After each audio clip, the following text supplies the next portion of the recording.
You ever been working in Adobe Premiere on a project and then all of a sudden this gray bar appears and you don't know what it is or how to remove it?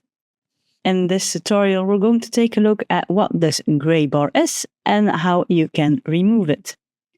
So in Adobe Premiere Pro, if you suddenly get this gray bar in your project, you don't have a clue where it came from, it might be that you accidentally pressed the I or O button on your keyboard.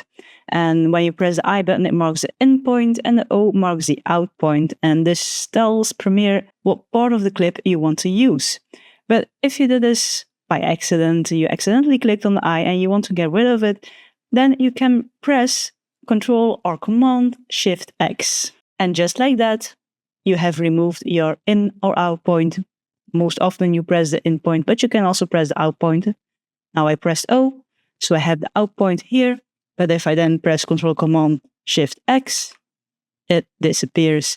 It's as simple as that. And it does happen to me also that you're working on your project and then without having a clue, you accidentally press the I key. And then you give Premiere Pro a marker for the in point. But just press Ctrl Command Shift X and then it disappears. Let me know in the comments below if you liked this video. Be sure to press the thumbs up button if you did. Press the subscribe button if you want to see more of my videos. I have new tutorials going live every week. And for now, thank you for watching my video. Stay creative and I hope to see you in the next one.